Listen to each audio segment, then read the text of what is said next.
there's sometimes, things that happen that you're like, you brush it off easily. Like as a girl, it's like, oh, well, that's not a problem. But then it turns out like, oh, wait, like that hormone issue was causing this, and this. But now there's so many alternatives to hormone replacement and to checking our hormones, whether it is through, bloodstream. Hi, everyone. Welcome back to another episode of the Wellness Blueprint, where we discuss everything aesthetic. So we are going to be talking about a topic today, which I love, obviously, because I'm an endocrinologist, but I have always loved everything related to hormones. I feel hormones is something that can be intimidating for a lot of not only patients, but also physicians. I feel sometimes even doctors don't know how to approach, hormonal problems or how to talk to their patients about hormones. So that's why I'm excited about this episode, because that's what we're going to be discussing today. Especially with, everyone's hormones, how it's like made and how they're already set. It's all different, even though there's a certain standard.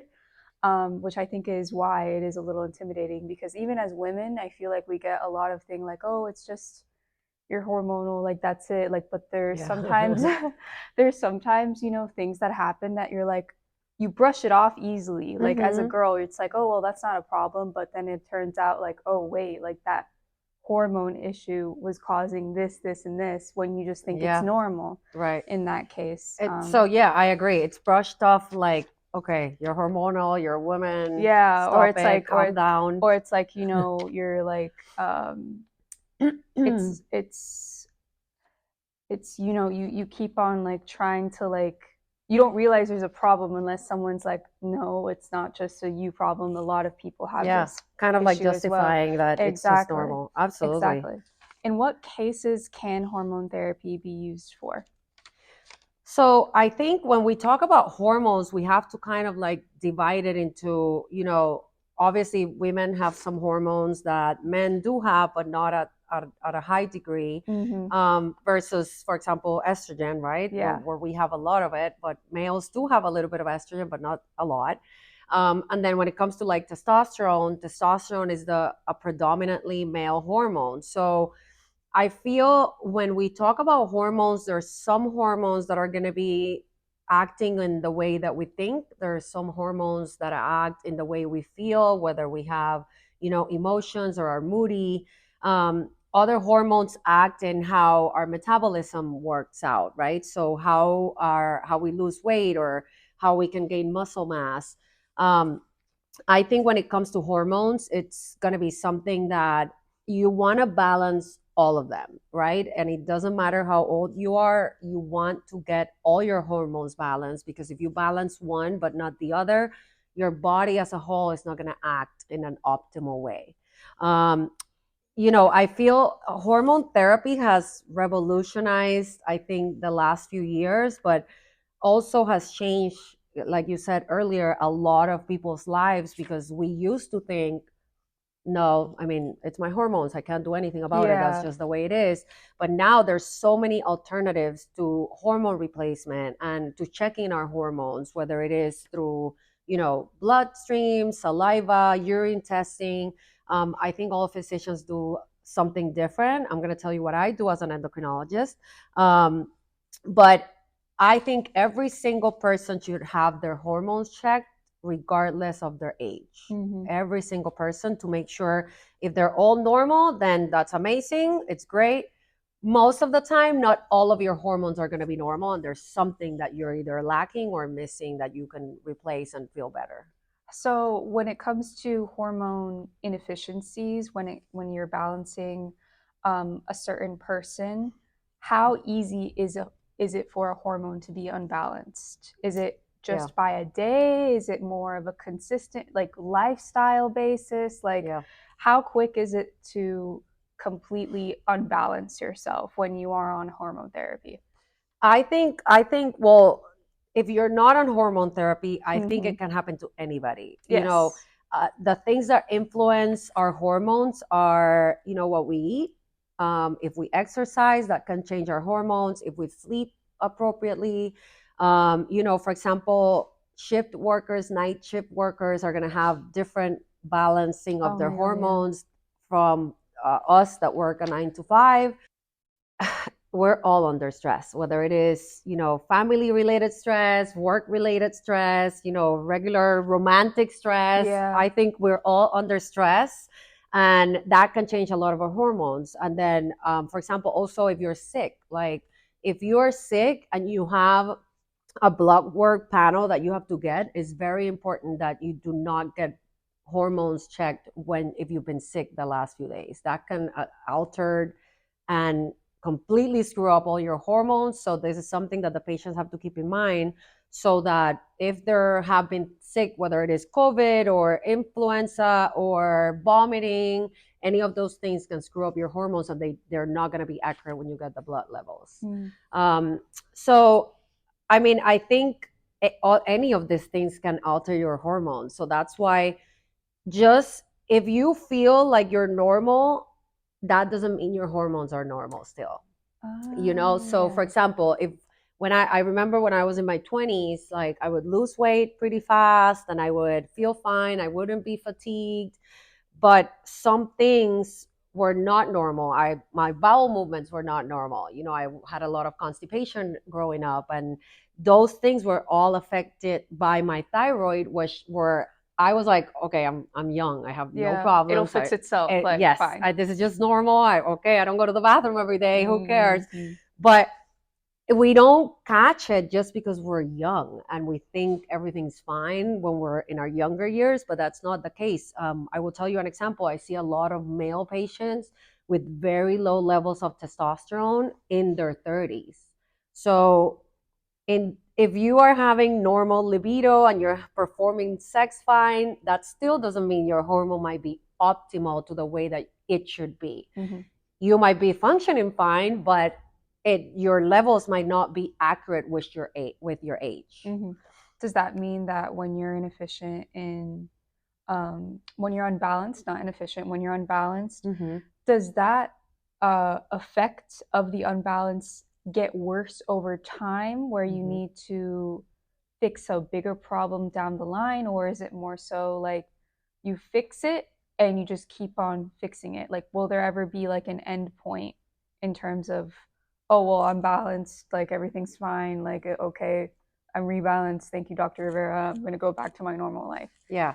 I think, if it will get worse. Mm. I feel the body tries to compensate when our hormones are not acting in an optimal way. And the body with other hormones try to compensate and try to work as best as we can, but there's going to be a moment where all of this is going to shut down and your symptoms are going to get worse. So for example, if we talk about testosterone, to give you an example, in males, like I said, you might have normal libido, you might perform sexual encounters normally, you can have sex normal, but then you might feel tired. And that might be something that you associate with work. Okay, maybe I've been at work too much, I haven't been able to sleep, maybe that's why I'm fatigued. But as the time goes by, then they're going to start experiencing low libido, problems with erections, not able to perform like they want to perform sexually. Mm. And then they're going to lose a lot of muscle mass. And then all this starts spiraling up Yeah, where like it's going to snowball get effect. exactly. Uh-huh. So, for example, for females, same thing. If we think about the thyroid in females, you start by, I feel a little tired, maybe I have 3 kids, I've been running around at work plus my 3 kids, I feel tired, I don't think it's something that's going to be a big deal. But it doesn't have to be like that. Those symptoms don't have to be there just because you feel that you're tired. So I think, what happens is then your thyroid starts overproducing and trying to compensate to the point where the thyroid just says, enough is enough. Like, I'm Mm-hmm. tired. If you see blood work of patients that have had thyroid problems without being treated for years, you can see how their TSH and all these labs are getting worse and worse and worse. So if you don't have a physician that accounts those hormones into, okay, let's check, a basic checkup every year. Let me check your full hormone panel, which a lot of providers don't. it's something that is going to continue to get worse as you get older. Mm-hmm. So, at least for our case here at GLANZ, how often would you say that you check? Based on what we discussed, then I might do a hormone panel. Mm-hmm. After your hormones are balanced, you just need to check them once a year. After they're balanced and you're on medication or any therapy that we recommend or on peptides, then once a year is enough unless you have abnormal symptoms. If anything happens abnormally during that year, then I recheck your hormones. Mm-hmm. Or if any big changes happens, it's like I'm under a lot of stress now, something related to my job, or I had a death in my family where, I'm feeling overwhelmed, I'm feeling more anxiety. Even anxiety can be due to hormone imbalance. Um, things very, very simple that we associate with so many different things. I can tell you, for example, I have had patients that have been under like depression medications that they were not really depressed. It was a thyroid insufficiency. Or patients that are having a lot of anxiety or palpitations or panic attacks where they come to me, we check their hormones, and they're actually having hyperthyroidism or an overactive thyroid, which are things that you are taking medication for a different diagnosis where it's a very simple thing that we can treat your hormones and make sure they're good, and you don't even have to start the other bunch of medications that you really didn't need. So I think incorporating hormones in our patients' daily life is one of the most important things patients should seek out from their providers. Not all providers are going to feel confident with it. So if they don't, then whatever. What can you do? Just look for a specialist, an Yeah. endocrinologist, or somebody else. And at least making them aware, like Right. even if especially if you have consistent symptoms, Yep. that's like honestly the most important thing. Even if you don't have a hormone issue or you don't have consistency in reoccurring things that are popping up, whether it be pigmentation or weight gain or energy levels, I do think that is still helpful to just spread that type of information to someone that might have what you're having. Yeah, So absolutely. Like awareness, sometimes we think, you're like especially crazy. us females, I feel if you have kids and you have a job, it's like everyone expects you to be tired, moody, and kind of It's like, like yeah, unbalanced yeah. mentally. Mm-hmm. But I feel those things should not be happening. It should not be Mm-hmm. happening. Female patients should be able to juggle work, juggle their kids, juggle their husbands, and be able to feel amazing while they do all that. Mm-hmm. Yeah, it shouldn't be. It's very normalized, but I Yeah. think the biggest takeaway here is like you shouldn't feel like, oh, I'm just gonna feel this way because I'm overworked and this and that. You can fix everything, or you can fix most things. Yeah. It just has to deal with the right provider and like having someone that will listen to whatever symptoms you may have or any concerns you may have. And I feel like we also feel afraid to show concerns because of Yeah. us like feeling like we're gonna feel crazy Yeah.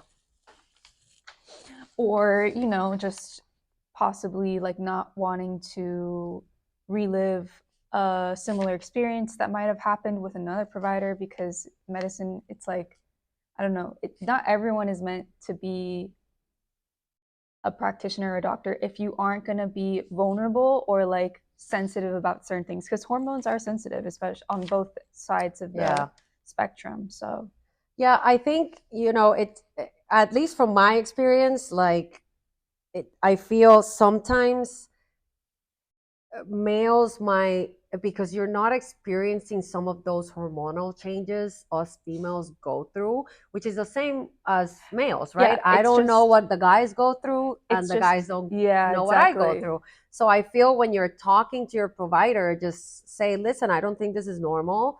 I just want for you as my provider and my physician to please open your horizons and kind of check my hormones. Mm-hmm. Or just make an appointment with a subspecialist so that you can, if everything's normal, you know what, you go back, and then everything's good. But I can tell you 90% of the patients that I check hormones on, most of them are not optimal. Wow. Which is a very high percentage. Mm-hmm. And that's, I would say, in the range of like 25 to 55, you know? So I'm like due for my checkup. I'm Yes. 23, by the way. But ever since I started working here, I've been getting so many, because on women's TikTok, you get all these like, oh, if you get irregular periods, this and that, all these generalized symptoms, and I'm like, wait, like how many friends do I know have like PCOS or Yeah. like something that has not, like, in the past no one really talks about, like, because we just assume, oh, it's just being a woman. Being a woman is crazy, and being a woman is Yeah. like, we have some hiccups here and there, but I was just like, damn, wait, do I have this? Like, it opened my eyes to how like hormones really, like, they run, I mean, they do run our stuff, but I didn't realize to the extent of like us visibly like feeling it all the time. Yeah. That's No, very hormones eye-opening. run every single cell of our body. There's a Mm-hmm. bunch of them. We can talk about the most common ones, but there's a million hormones, a million peptides, a million, things that control our body as a whole. That if we don't really pay attention to it, you're not going to live an optimal life, which is what you Mm-hmm. want ultimately, right? Yeah. Stand up. Just in case. Yeah. So, in terms of how we obtain hormones, are there different avenues in which we can get hormone therapy, or is it most likely just injections and So let's talk pellets? first. Uh huh. So cut that. Yeah. Let's talk about symptoms. Oh, So let's say contribute to health and overall I wellness thought hormone. I thought we already talked about some of Well, that. let's go into like specific symptoms. Oh, So what okay. are specific Okay. symptoms for like males? What would Uh-huh. males be experiencing? Hmm. So, from when we talk about males Mm-hmm. and how they experience hormones and how their hormone imbalances are way different than how our hormone imbalances are, and although ours are more talked about, what would you say are a couple of examples of uh, their hormone imbalances, symptoms that they might have that Yeah. may make them feel like, oh wait, this doesn't feel right? So for males, I think it's going to be a lot of fatigue, a lot of, they try to go to the gym, but they don't feel like their recovery at the gym is optimal. They might be lifting weights, but they don't see that muscle mass improving. They might have low libido or not feel like they are really into the mood of having sex. Older males might experience, irritability, being like moody and kind of like snappy all the time. Where I've had, patients, for example, wives that have been here. Okay, he needs his pellets, like he needs his hormones. I'm bringing him Yeah. back because he's starting to get snappy. So kind of like very responsive, having very low tolerance. All those things influence it and are based on hormones. Weight gain, a lot of weight gain. Where are that weight gain or the distribution of fat goes to, right? When we tend to be getting older and it's all hormone imbalance, you start getting a little bit more of like an abdominal girth or enlarged abdominal, kind of like your abdomen gets more of your fat distribution more than maybe your arms. So things like that are the most common for males. Yeah, I think those are, in my opinion, the most common that they're gonna like kind of like realize they have a problem. Mm-hmm. If we talk about females, then that's a little bit different. Hormones collide a lot in between each other. Different hormones can cause the very similar symptoms, and we can have a lot of symptoms that are very similar to men. But in our cases, we can also be moody and depressed and kind of anxious, right? Um, we don't have a lot of tolerance to our partners or our kids. We can also experience fatigue, low libido. Same thing if we go to the gym, we don't feel like our muscle mass is improving and we don't have the same recovery. But other symptoms specific to females are going to be vaginal dryness, where you don't have a lot of estrogen anymore. You might be menopausal and you have painful intercourse because you're completely dry down there. So vaginal dryness, irregular periods if you're a younger female that still has periods, like you said, PCOS. You have a lot of androgens, which is the male hormone, in higher levels, where your periods are not going to be optimal. If you try to have children, your fertility is not going to be optimal. So that's going to be affected. So because of the irregular periods. Because of the irregular periods, correct. It's a huge symptom. It affects a lot of your ovulation. So if you're trying to conceive and have kids and you haven't been able to, it's not always because you're not doing it right or in the perfect day of the month. It can also be your hormones, which can be adjusted. Other symptoms are irregular bowel movement. So you can either have a lot of constipation or a lot of diarrhea, have joint pain. A lot of patients experience joint pain because their hormones are not optimal. Something that happens in our bodies, if our hormones are not the way they're supposed to be, we're going to develop a lot of inflammation in our body. Inflammation leads to joint pain, cancers, cardiovascular disease. So sometimes we see people that have a really healthy lifestyle, but they're having heart attacks or they are having muscle aches or joint pain all the time. And you're like, but this person runs. Like, how is this possible? All those things, our hormones are going to keep those inflammation levels very low, which is going to give us a lot of other beneficial effects in the future. Not only those, but also longevity, how long we're going to live, how we digest our foods, how we can achieve orgasms, everything. We have to stand up every so often. Okay. Everything literally is controlled by hormones. So those are more of like the female kind of, symptoms. I can say also like mental clarity. I've had patients when they're at work that they're trying to work and they're like, they just gave me this task. How am I forgetting this? Do I have Alzheimer's? It's not Alzheimer's. It's just that mental clarity of how your brain functions, how to make it so that you are all day, 9 to 5, it doesn't matter. You are sharp all day. Those are hormones. How we sleep, right? Sometimes we go to sleep and we say, okay, it's 3, 4 in the morning. I'm awake again. I mean, I've slept 2 hours. So sleeping cycles, try to think there's so many things. Diet. How we lose weight. A lot of women gain weight for no reason. They try to diet and they're like, I'm doing fasting, I'm running every day, I can't lose 1 single pound. That can be your hormones, reproductive hormones. Hot flashes.